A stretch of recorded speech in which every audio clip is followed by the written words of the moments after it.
Welcome to The Cap, where we are here to speak with college reps and other professionals in the field of college admissions to help answer all your questions and guide you through every step of the process. So if you're serious about college admissions, you've come to the right place. Are you ready?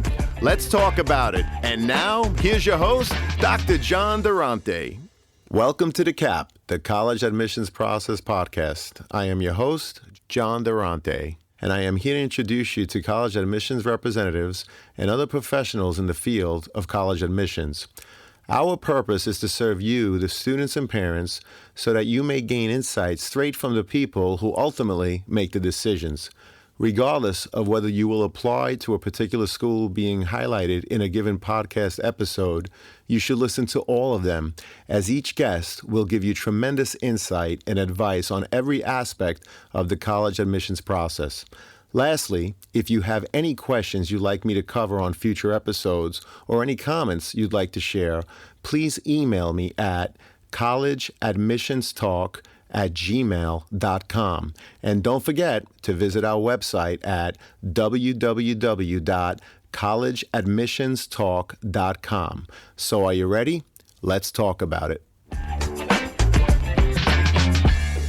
Welcome to The Cap, the College Admissions Process Podcast. I am your proud host, John Durante, and it gives me great pleasure to introduce to you today Jessica Roth, who is the Assistant Director for Scholarships and Regional Recruitment. Good morning, Jessica. Good morning.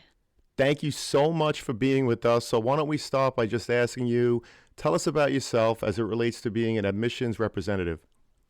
So my journey started about over 15 years ago at the rival school where I was an alumni. So you see the diploma in the background, which is why I think my authentic kind of recruiting for the Gator Nation resounds so much, because I'm not selling you on what I did.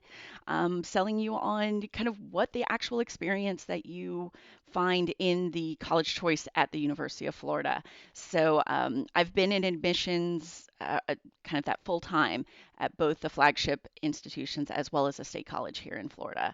So my favorite part is doing this, getting that information to students. That's fantastic, and that's exactly why we're here. There are so many students that want to be a Gator. So again, we can't thank you enough, and we look forward to this conversation. So in addition to the great weather, in addition to being a powerhouse in athletics, in addition to the fact that 97% of your freshman class returns each year, what is it about the University of Florida that makes it so appealing for students to want to attend? So this is where the magic comes together, because it really is a bit of all of that. You have the best of all these worlds kind of coming together. We are a top 5 ranked public university. That elite academic kind of ranking does come with some serious benefits to the students. It's not just a kind of a fun talking point. There are actual student outcomes and starting salaries after graduation, job placement rates, student teacher ratios that are low, and ways to explore your academic interests so that academic community is elite and top notch. We're also a very affordable option. With that public mission, we want to make sure that it's still not outstanding, even for my out-of-stater Gators. 2/3 of our students graduate debt-free, meaning the form of our financial aid doesn't come in the form of loans. Now, I'm not going to lie, we do still participate in the federal loan programs, but that's where we try to make that difference. And then you have that vibrant campus life. You don't have a campus of 55,000 students with nothing going on. There is that energy on campus all day, every day, on the weekends, during fall season, during the spring, even during the summer when some students are deciding to go off on a study abroad or come take an internship back home, whether it's in New York or any other location they decide to go. It's still that vibrancy. And then you're surrounded by the quintessential small college town of Gainesville. So the city supports the institution and the greater good, or the Gator good, that we're all doing to make this world a better place. Terrific. And I have a neighbor who is a junior at the University of Florida, currently studying in Rome. and absolutely loves being a Gator. Everything that you Beautiful. described, the camaraderie with her peers on campus, the closeness to her professors. She really loves it and, is enjoying a wonderful semester in Rome. We wish we were all there with her. Anyway, moving on. What is the average profile of the current freshman class in terms of their GPA and any other related data you collect, such as SAT or ACT scores? hmm So I will say that this is 2 days before our freshman decision release. So we're about to have new numbers for this freshman class. Um, but last year's freshman class, the academic numbers that we saw were a recalculated, reweighted core academic GPA between a 4.4 and a 4.6. We had recalculated or super scored SATs between 1330 and 1470, and super scored ACTs between 30 and 34. However, that's not what we're using to review this year's class. So again, those are guidelines each year that we publish because everybody wants to know the GPA and test scores, but that's not the way we make our decisions. So because of our holistic review, what we're also taking into account is your full high school academic record. So yes, we are looking at those core academic subjects. We're looking at the curriculum that your school offers. So that's where our territory managers and kind of our insight into the schools and our partnership with your counselors, understanding what is available. So yes, we do like to see students with that academic curiosity and still balancing their success. So yes, we like A's, 90s and up. We like to see those grades, but we like to see them also when you're through your academic record, trying the honors classes, the AP classes, things like that. And then we're looking at overall, when you had space in your schedule, did you keep going in an academic subject even though you didn't need to? So it's one of those kind of balancing those factors as well as everything that you do outside of the classroom. So part of that application is looking at what do you engage in outside? Is it community service? Is it a sports team on your campus? Is it student government? Is it a part-time job? Whatever it may be, we want to know who you are because you're not only applying to come sit in our classrooms, you're applying to be a member of that vibrant campus community, and we want to see what that engagement in your context looks like. Well, that's great advice, and I appreciate that. What advice would you give a student if they actually fall a little lower than that middle 50% of the current freshman class average? Should they apply? Definitely. My advice, and I think I actually put this on one of my profiles that was online one time, was like, if you don't apply, the answer is definitely no. So Great if it advice. is, so you do yourself no harm in throwing your hat into the ring, because number one, it is not Hunger Games style, but we do look at the school context, and so sometimes it can depend on who else is applying. Now, Syosset High School, and some others, we have some very good Gator grounds up there. You guys have come into the fold, but it is more of a competitive review process. So there is that aspect of it. That's where the numbers help, but they don't tell that whole story. So my line is also usually if you're falling within those middle 50%, it's not a guarantee that you're in. And if you're falling outside of them, it's not a guarantee that you're out. But just understand that there's a fuller picture that we're looking at besides just those numbers. So I always say apply and put your best foot forward in the application pieces that we're looking at. What's up, podcast friends? I'm happy to share that we've teamed up with Dormco to make your dorm decorating a lot easier. Why Dormco? They offer quality and durability, affordability, and a wide selection for bedding to storage solutions and everything in between for your dorm room. So if you or anyone you know is looking to decorate your dorm, see the affiliate partnership link in the show notes for Dormco, your one stop for stylish, affordable, and quality dorm essentials. Please note that if you make a purchase through any of our affiliate links, the podcast gets a commission, but rest assured that we would only promote products that we believe in and feel would benefit our listeners. Thank you all, and best wishes. I see in your title as Assistant Director for Scholarships and Regional Recruitment. Obviously, you must deal a lot with scholarships. So, my next question is what scholarships do you offer students applying to the University of Florida? And is it a separate application for any of them? Yes. So we offer three tiers of out-of-state scholarships for students who will be classified as paying non-resident tuition. Three tiers of scholarships for students who would be paying residential. So if anybody's got a Florida prepaid plan, you're still considered for one. Don't worry. But we will review automatically. So there is not a separate application. The application to be reviewed for that is the one that we need for your admissions consideration by that November 1st deadline. And we review the same holistic manner that we just did for your admission. So we use the same information, nothing else is needed. After that, our financial aid office steps in and runs your full financial aid package. Then there's additional scholarships throughout the campus. The Gotham Gators will have alumni groups offering scholarships that you can then apply to. And so those can stack on top of that. Fantastic, and thank you for that. So we always speak about the middle 50% in terms of current freshman classes GPA, SAT, of course, ACT scores.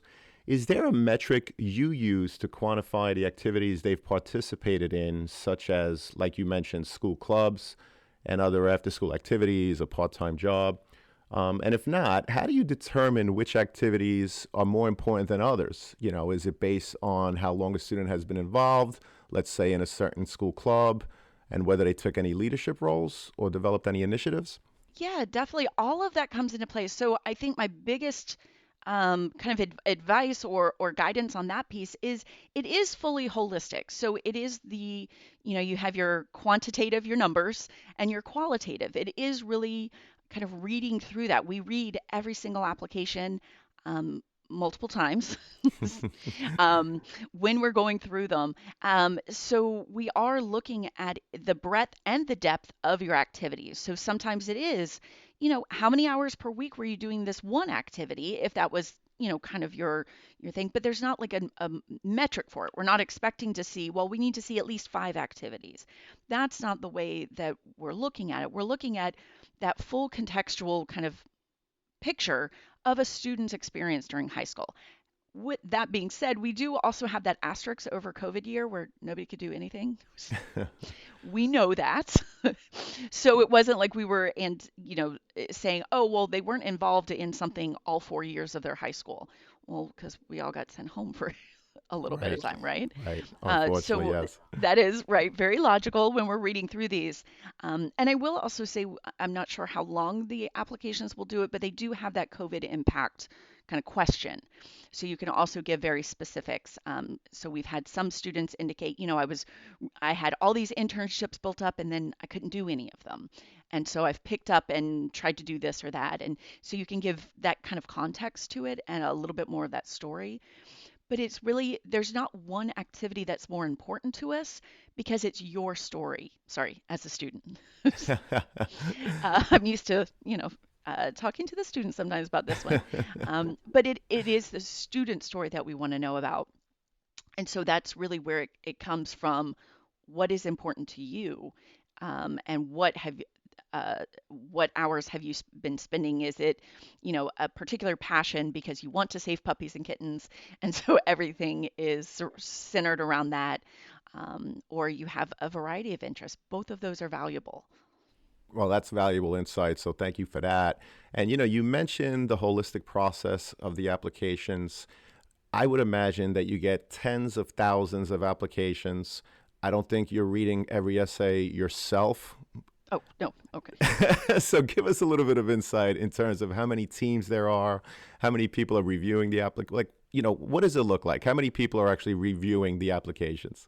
Yeah, the applications are reviewed by admission staff. So all of the admissions officers, assistant directors, associate directors, directors, um, in making that decision. So the first read is usually is what we call kind of separate from your academics. When you hit submit, on that application, it comes in and it starts the process. That's also why we can't change your application once you send it because it's already started down our path.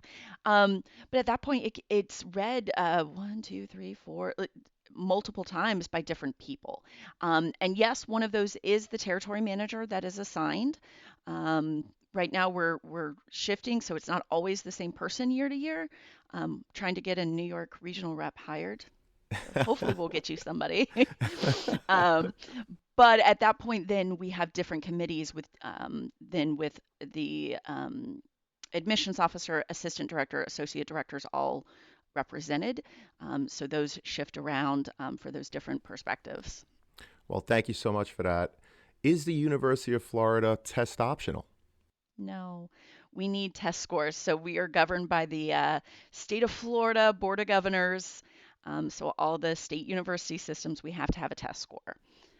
Interesting. Thank you for sharing that. How often should a student visit the campus? And do you keep track of such things, whether in person or virtual, to try to determine their intent to come to the University of Florida? Mhm. So we do keep track of it simply because we do want to know how much students are, valuing the different sessions or different campus tours, different opportunities that we have. But it does not play a role in our admissions consideration. We don't take that is considered that demonstrated interest. We don't say, oh, well, this student has emailed me twice and came to a campus visit versus this student who didn't get the opportunity to come because the schedule they were too busy with their classes, right? So we don't feel like that is something that impacts how well we think you can be a successful freshman with our class. Now, that being said, visiting campus is a wonderful way to know if you would feel at home here, and we think you'll love it. But that's really based on what you are able to do, and we want to make sure that is a good experience for you and you're not stressing about is this going to make or break my admissions. Well, that's good to know. A lot of students, obviously, and their families are listening, so that's very good to know because a lot of people apply to the University of Florida from out of state. And like you Mhm. said, it might not be so simple for them to travel. So thank you again for that information. So if a student is serious about attending, what can they do to make that known to the admissions counselor? In other words, should they send an email? When is it too much? What's the right balance? Well, so because we don't take it into consideration, you don't really have to. We are here as a resource for students and families to ask your questions to help you navigate that process because each college university is different as you're discovering, right? And going through these things. Um, and we know that it's hard to keep it all straight. So that's, I think, our biggest role is we're here to help and support your family and your student kind of going through this, but you don't have to. And it's also not going to be a detriment either. So don't kind of take it that pendulum swing that far. Um, but no, if you say I have to send, this email to say that I'm interested, no, that's one of those things you can leave leave the stress, leave it, just deep breath, be like, okay. Now, if you are really interested, we have some different summer programs that you could come and do and actually engage on campus. And yes, we love to read about that in the application, but we also love to read if you went to MIT's summer program. So that's where the rivalries don't really count. It's more about what is your college going mindset, what have you done to prepare, what have you been doing, that engagement piece that we're more interested in than have you been wearing orange and blue. We'll get you in the orange and blue, don't worry. Well, that's great advice, and thank you again. What about students that might have had an IEP or a 504 in high school? What services do you offer them once they're on campus? So it will be once you get on campus. So I'm going to kind of start with the application piece and move in. Uh, During our application process, we do want to know that full context, but we don't ask a specific question about that because it's not anything for you. That is a resource and accommodations to have you be as successful as possible. And so we're reviewing that application. If you choose to have that incorporated into part of your story that you're relaying in that application, then that just gives us more of that context. If you are admitted, if you decide to join our freshman class, then once you're a student, we connect you with our Disability Resource Center, better name, Accessibility Resource Center, to align those accommodations so that you're also supported here, whether it's something that you need day in, day out, whether it's testing accommodation, whether it is just in case you need it. I'm a diabetic, so maybe I need something for my blood sugars, if it happens.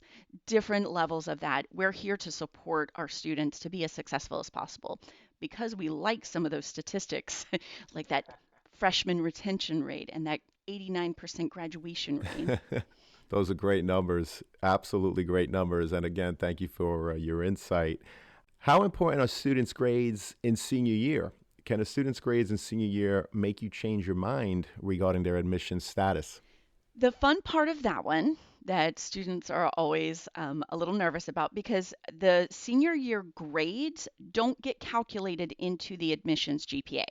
So that's finish strong junior year for that GPA. But what we do look at is that anticipated schedule. That's why we ask, what are you planning to take? And we want to see through the end of your senior year to that graduation date, because we are looking at those academic units, the rigor of those, whether you've ramped up in kind of that rigor. We do want students to view it as a ramping up to join our academic community. So the fun part is we will then need your final transcripts. Again, if you're admitted, if you decide to join our freshman class, and if we see your senior year, that little phrase senioritis, that's where you could get a call from me because I had that committee and say, why did these grades drop 2 or 3 grade, you know, in 4 different subjects, or why did you drop out of all of these rigorous classes? And it could actually rescind your offer of admission. Very interesting. And I hope the students and parents are listening specifically to that. So, again, students, a common theme in the podcast, you got to put your best foot forward, not only in your freshman, sophomore, and junior year, but it's got to continue for your 4 years of high school. So, thank you for that, Jessica. I really appreciate it. And in closing, what are the 3 top pieces of advice or recommendations you would give to students and their parents getting ready to go through the college application process? Number one, keeping your different school choices organized. Each of us may have different deadlines, different pieces of information that we're looking for. So, University of Florida application opens. We have November 1st application deadline, December 1st self-reported academic record, December 15th test scores. Then our decisions are available on the 4th Friday in February. Different schools may do the rolling. Different schools may want the letters of recommendation by a particular date. They may want everything. I think FSU does, if you get everything by the deadline, then your decision is available. There's so many different ways that we do this that your organization will help, because ultimately, with yes, over 50,000 applications, someone missing a deadline just because they didn't keep track of it isn't going to change what we will be able to do with that. So number one is organization. Number two is knowing that this is that journey of finding where that good fit for your student is. So yes, we're D1 athletics, and yes, you may be cheering in the swamp, but that's really not the core of what you're coming to college for. You can still cheer for us, um, or you could still cheer for your Bulldogs or your Seminoles if you're on our campus. Like, it makes it fun. So I really encourage students to think about that academic core, because that's what you're coming to school for. Right. So just kind of keeping that journey in mind as well. And number three, like, balance that with enjoying your senior year. This is kind of that culmination. You've been working hard for this. Don't slack off, but enjoy it. And Right. then know that the best college years are coming. So kind of still that enjoyment and celebration of that culmination of all your hard work. That's great advice. You mentioned the SRAR, self-reported Yes. academic recording. Could you just elaborate on that a little bit in terms of what it looks like for students getting ready to go through the application process? Of course. So, a couple of different schools use this third party system. So, instead of accepting transcripts from your counselors, they're off the hook for us. Um, then students are recommended to get an unofficial transcript. It's a third party system that students are responsible for putting in the academic subjects that they took from high school units. So if you got started in middle school, still use those. High school units count. Putting in those classes you took, the grade you got, and the rigor to those classes. So again, if ninth grade English was honors, you get that, and then that links back. You link that back to your application with us. So it is not the application itself where it's asking for coursework. It Right. is a separate system that you get a link to on our once you submit your application, links you over to that to link it back because we can't make it simple. Well, thank you for sharing that because I know a lot of students getting ready to actually go through the application process are listening, again, along with their parents, and they just might not be familiar with that. And, having gone through it 2 times with my daughters, some schools use it, others don't, Mm-hmm. right? It's not a one size fits all. So we appreciate that. And I want to thank you, Jessica, for your time today. You were awesome. And go Gators. Thank you so much. And wishing you continued success. Thank you. Go Gators.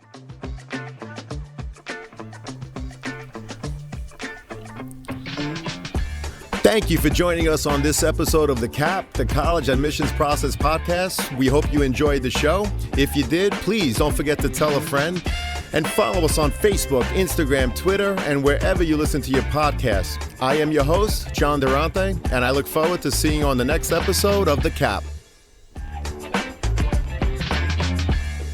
What's up, podcast friends? I'm happy to announce that we've teamed up with some fantastic affiliate partners to further enhance your overall college journey. So, do you or someone you know needs stylish dorm decor, trendy college apparel, or top-notch test prep?